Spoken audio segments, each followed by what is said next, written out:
मुलांनो, आज आपण बघणार आहोत मराठी व्याकरणातील पहिला घटक, तो म्हणजे अलंकार. आता अलंकार म्हणजे काय ते आधी आपण समजून घेऊया. अलंकार म्हणजे दागिने. शरीर सुंदर दिसण्यासाठी अंगावर दागिने घालतात. शरीराची शोभा दागिने अधिक खुलवतात. तसेच आपली भाषा सुंदर व्हावी म्हणून भाषेतही अलंकारांचा उपयोग कवी व लेखक करत असतात. विशेषतः गद्यात, गद्य म्हणजे धडे, लेसन, व पद्यात, पद्य म्हणजे कविता, पोयम, तर यामध्ये सुद्धा अलंकार शोभून दिसतात. अलंकाराची व्याख्या करायची झाली तर ती अशी सुद्धा होईल: भाषेचे सौंदर्य वाढविण्यासाठी वापरलेल्या तंत्राला अलंकार असे म्हणतात. आता अलंकाराचे मुख्य दोन प्रकार आहेत. पहिला म्हणजे शब्दालंकार आणि दुसरा आहे अर्थालंकार. आता या दोन प्रकारांचे सुद्धा उपप्रकार आहेत. तर शब्दालंकाराचे दोन उपप्रकार आहेत: यमक, अनुप्रास. आणि अर्थालंकाराचे तीन आहेत उपप्रकार, ते म्हणजे उपमा, उत्प्रेक्षा, रूपक. तर आपण सगळ्यात आधी शब्दालंकार म्हणजे काय ते आधी माहिती करून घेऊया. शब्दालंकार म्हणजे शब्दांच्या किंवा अक्षरांच्या विशिष्ट रचनेमुळे शब्दांचा अर्थ बदलून चमत्कृती किंवा त्या शब्दात नाद तयार होतो, तेव्हा शब्दालंकार तयार होतो. आणि दुसरा आहे अर्थालंकार. म्हणजे काय तर दोन भिन्न असलेल्या वस्तूत साम्य आणून चमत्कृतीपूर्णरित्या एकत्र बांधणे म्हणजे अर्थालंकार होय. अलंकाराचे उपप्रकार आहेत, त्यांची आपण माहिती बघूया. शब्दालंकारातील पहिला उपप्रकार आहे तो म्हणजे यमक. शब्दालंकाराच्या प्रकारातील यमक हा अलंकार महत्त्वाचा आहे. आता यमक म्हणजे काय तर एखादा शब्द किंवा अक्षर पुन्हा पुन्हा पद्यात आले की तेथे यमक अलंकार होतो. उदाहरण बघा त्याचं: मना सज्जनाचे परी त्वाची जावे, परी अंतरी सज्जना निववावे. आता या आपल्या पद्याच्या शेवटी जिजावे, निववावे या शब्दाची पुनरावृत्ती झालेली आहे की नाही, म्हणजेच हा आपला यमक अलंकार तयार झाला इथे. दुसरा आहे शब्दालंकारातील प्रकार, तो म्हणजे अनुप्रास. आता अनुप्रास हा कधी येतो, कधी वापरला जातो तर बघा, कवितेच्या चरणात एकाच अक्षराची पुनरावृत्ती होऊन त्यातील नादामुळे जेव्हा सौंदर्य प्राप्त होते तेव्हा अनुप्रास अलंकार होतो. त्याचं उदाहरण बघूया आपण: गडद निळे जलद भरुणी आले. आता या पद्यामध्ये आपण गडद गडद ही जलदची पुनरावृत्ती आलेली आहे. म्हणजे गडद गडद हा शब्द परत परत आपण त्यात वापरलेला आहे, म्हणजेच हा अलंकार अनुप्रास अलंकार म्हणून ओळखला जातो. अर्थालंकारातील पहिला उपप्रकार आपण बघूया, तो म्हणजे उपमा अलंकार. उपमेय हे उपमानासारखेच आहे असे जेथे वर्णन असते तेथे उपमा हा अलंकार होतो. उपमा अलंकारात सम, समान, सारखे, वाणी, जसे तसे, प्रमाण, सदृश, परी, तुल्य यापैकी एखादा साधर्म्यसूचक शब्द असतो. उदाहरण बघूया आपण त्याचं: सावळाचा रंग तुझा पावसाळी नभापरी. दुसरं बघा: ती मुलगी हरिणासारखी पळते. आता या शब्दामध्ये आपण काय केले, एकाची तुलना दुसऱ्याबरोबर केलेली आहे. आता उदाहरण बघा: ती मुलगी हरिणासारखी पळते. आता त्या मुलीची तुलना आपण कुणाबरोबर केलेली आहे, हरणाबरोबर केलेली आहे, बरोबर. म्हणजे इथे काय झालं, हा उपमा अलंकार तयार झालेला आहे. दुसरा प्रकार बघा, उत्प्रेक्षा. उपमेय हे उपमानच आहे असे जेथे वर्णन असते तेथे उत्प्रेक्ष हा अलंकार असतो. उत्प्रेक्ष अलंकारात जणू, गमे, भासे, वाटे, की यापैकी एखादा साधर्म्यदर्शक शब्द असतो. उदाहरण, आईचे प्रेम म्हणजे जणू सागरच. आता या उदाहरणामध्ये जणू हा शब्द आलाय, तर आपण पाहिले की जणू हा शब्द जिथे असेल तो अलंकार उत्प्रेक्ष अलंकार होतो. आता या उदाहरणामध्ये काय दिलं आपण, आईचे प्रेम म्हणजे जणू सागरच. जसे सागर हा विशाल असतो, मोठा असतो, तसं आईचं प्रेमसुद्धा कसं आहे, विशाल आहे. म्हणूनच आईचे प्रेम म्हणजे जणू सागरच. म्हणून हे काय झालं, इथे उत्प्रेक्ष अलंकार हा तयार झाला. इथे तिसरा उपप्रकार बघूया आपण, उपमेय रूपक. तो उपप्रकार आहे रूपक.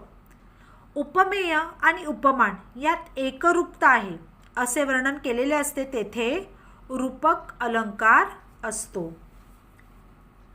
तर आपण पुढे बघूया, अलंकाराच्या संदर्भातील महत्त्वाचे शब्द पुढील प्रमाणे असतात. अलंकाराच्या संदर्भातील महत्त्वाचे शब्द पुढील प्रमाणे असतात. आता ते कोणते शब्द ते बघूया आपण. पहिला आहे उपमेय, दुसरा उपमान, तिसरा समान धर्म आणि चौथा आहे साम्यवाचक शब्द.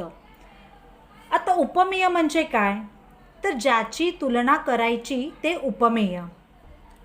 दुसरा आहे उपमान, ज्याच्या बरोबर तुलना करावयाची ते उपमान. तिसरा समान धर्म, दोन वस्तूत असलेला सारखेपणा किंवा दोन वस्तूतील समान गुणधर्म.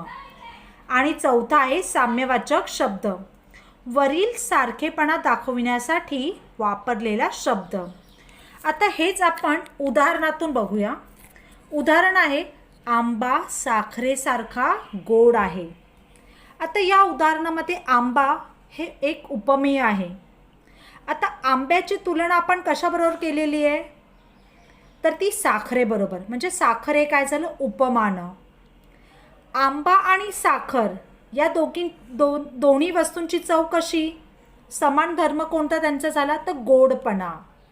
आणि त्यांच्यातला साम्यवाचक शब्द म्हणजे वरील सारखेपणा दाखवण्यासाठी वापरलेला शब्द कोणता आला त्याच्यात, सारखा. पुढे बघा, काही उदाहरणं दिली आहेत. त्या उदाहरणातून आपल्याला उपमेय, उपमान, समान धर्म आणि साम्यवाचक शब्द हे असे ओळखायचे आहेत. तर पहिलं वाक्य बघूया आपण, आईचे प्रेम सागरासारखे असते.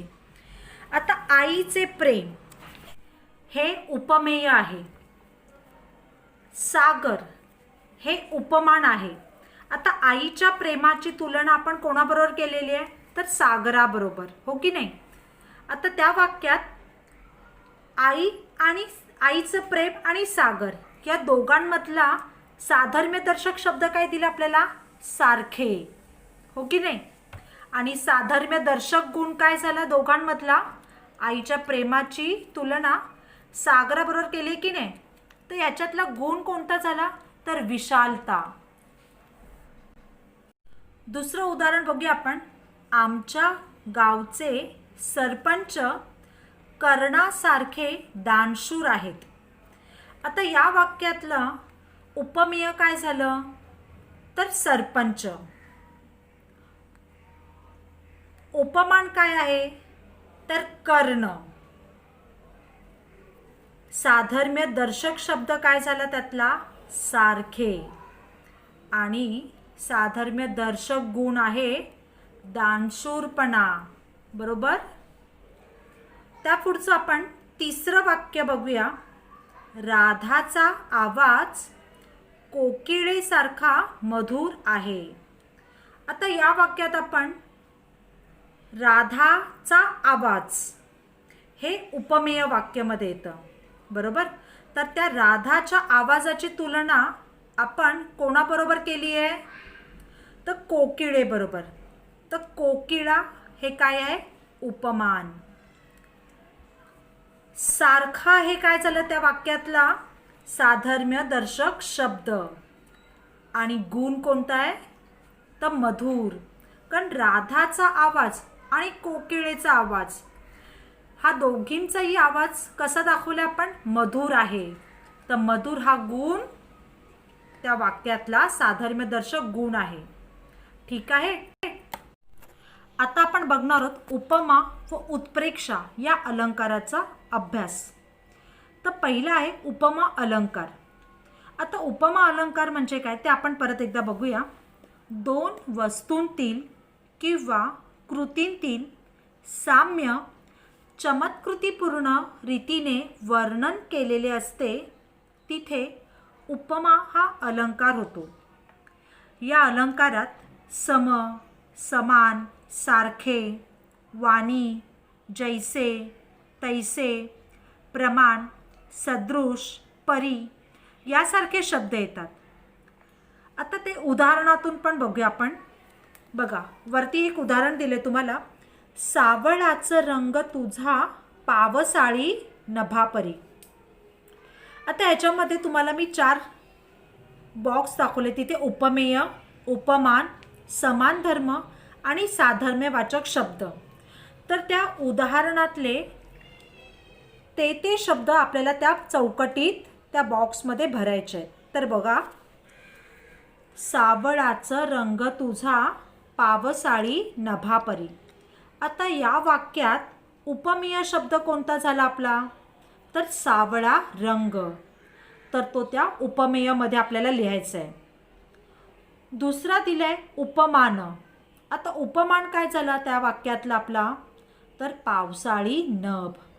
आपण सावळा रंगाची तुलना कशाबरोबर केली आहे? तर पावसाळी नभाबरोबर.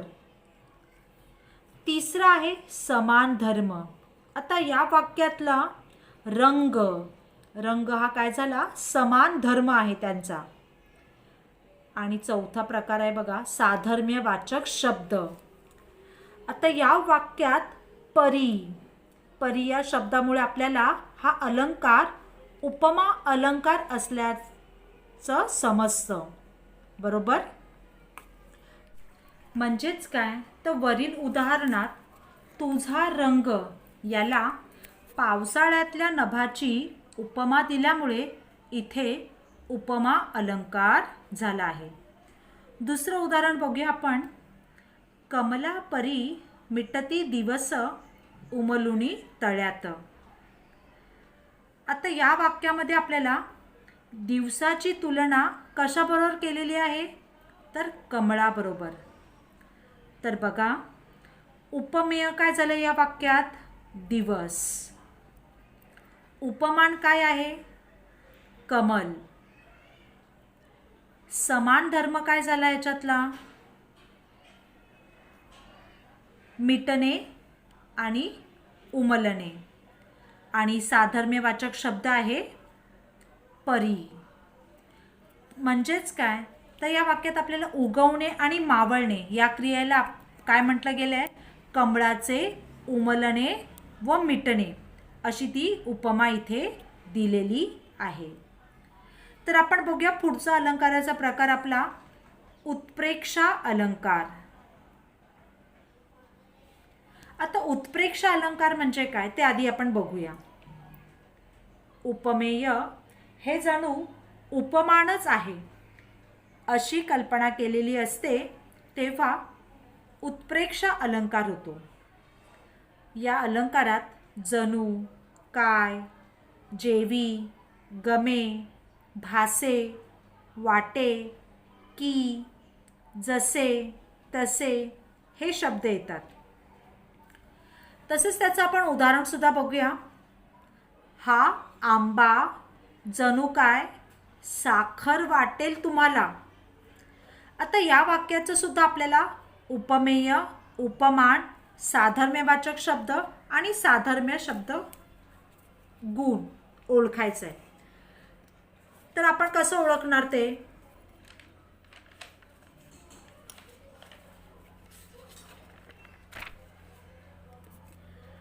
तर उपमेय आपण बघणार. तर आंबा, आंबा हे काय झालं त्या वाक्यातलं उपमेय आहे. आता आंब्याची तुलना आपण कशाबरोबर केलेली आहे? उपमेय काय आहे त्याच्याबरोबरचं? तर साखर. उपमेय काय झालं? आंबा.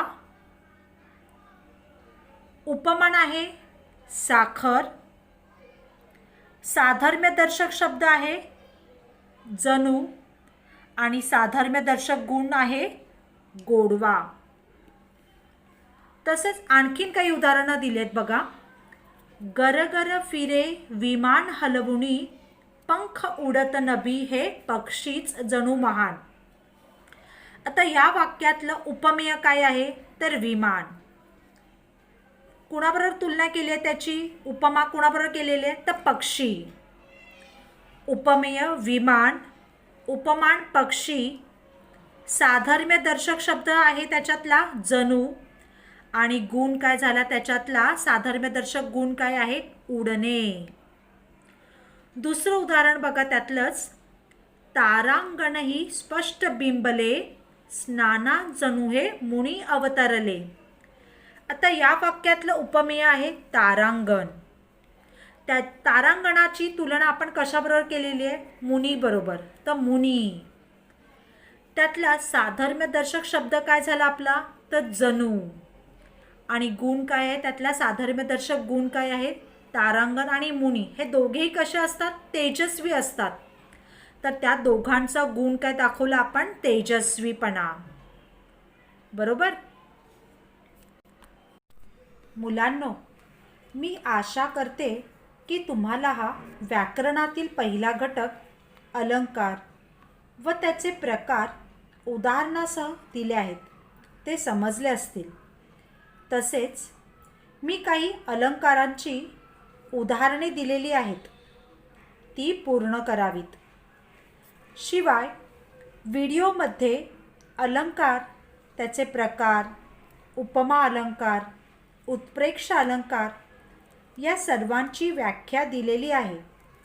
ती आपल्या नोटबुकमध्ये लिहून घ्यावी. धन्यवाद.